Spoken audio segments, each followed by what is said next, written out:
All right, music fans, welcome back. Harmless Dave here on the Harmless Dave channel, talking about music, movies. I'm hoping this might be the last video I do on this Springsteen thing, but um, it's kind of fun for me to cover this today, and you'll know why in a moment as I talk about it in real time for a few real people out here, just like you and just like me. So, Deliver Me From Nowhere did not deliver at the box office. Shocker, eh?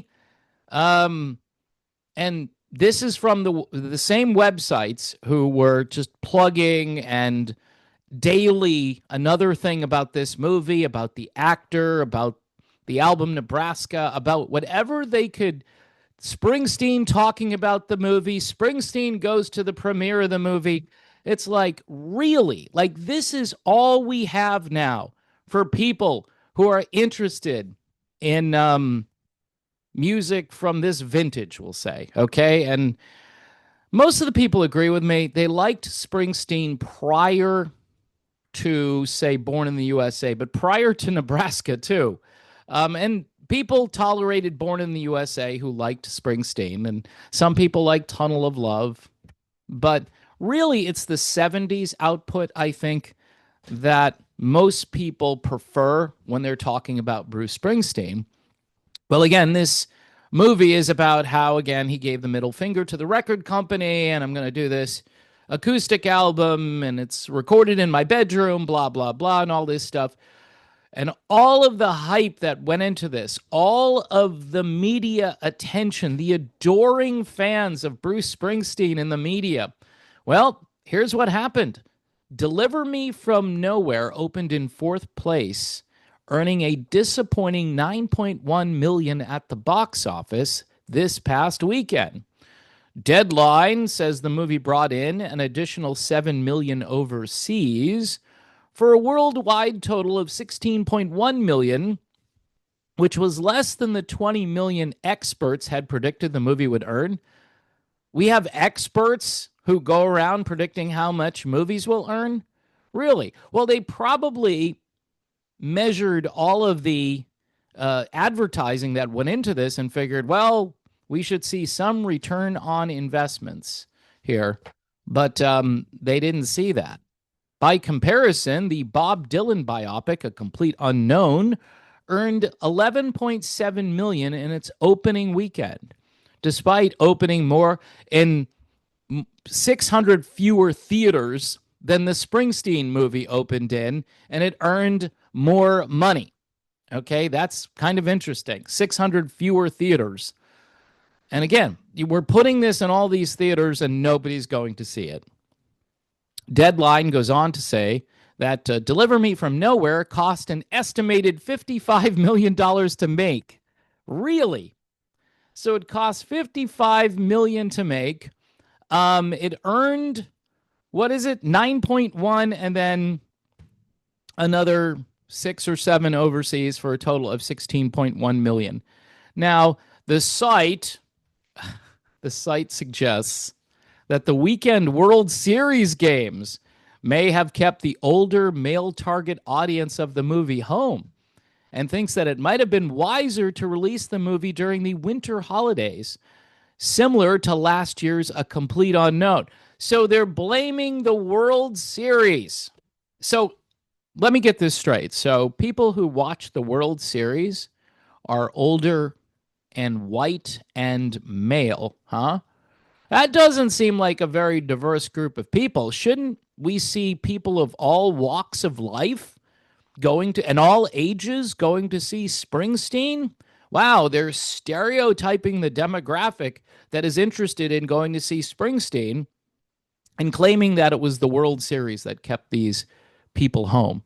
That they couldn't have gone to, say, a matinee and then gone home and watched the World Series game. Like, that was too much. And if it's an older audience, right? The older folks tend to go to bed earlier, like me. We don't want to stay up all night and watch movies or World Series games or whatever. So just this is hysterical. Um, It goes on to say, although Jeremy Allen White, who we heard about for weeks on end, has received praise for his performance as Springsteen, critics have been less kind to the movie itself, calling its story predictable and too respectful of its subject. I don't understand what the too respectful of its subject means. Wouldn't you want to be respectful of the subject matter? Deliver Me From Nowhere currently has a critics score of 60%, but fans have rated it an 85. So fans actually liked it more than the critics, which must tell you something about, the critics who are probably pro Bruce Springsteen. They went to see it and they were like, yeah, I don't know. It's not that great. But, we'll give it 6 out of 10. We don't want to fail it. I don't know. The people who like Springsteen are going to see the movie and they're giving it an 85. So I think that was graded on a curve. But the bottom line is, it says here, it's a long road for profitability for this movie because it cost $55 million to make, made 16.1 million, and those numbers are just going to drop like a rock. So it says the movie faces a long road to profitability.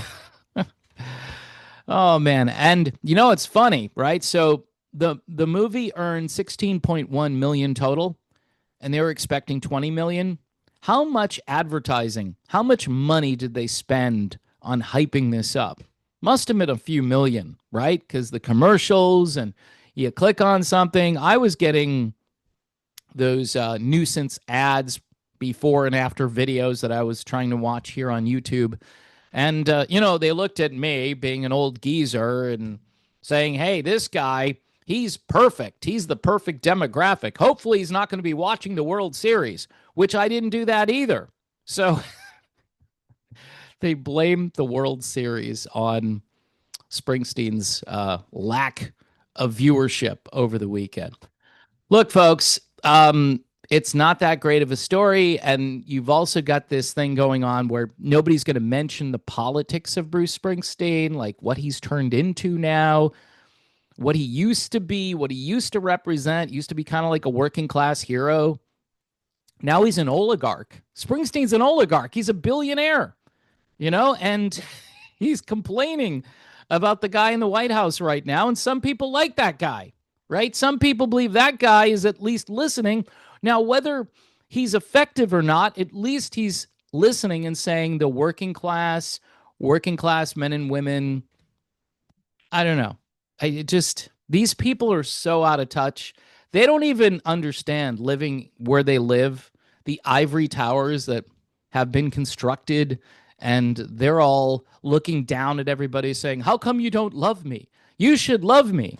And then complain that they're bulldozing part of the White House and they're going to build something else. Who cares? Why is that such a big deal? These people are running around like, it's the end of democracy. Okay, sure. It's the end of democracy because the White House is getting a ballroom. All right, great. I can't keep track of it. I think people are just, post-COVID, people have changed. They were already becoming a little nuts, but post-COVID, we're living in a different time, in a different world, a different dimension even.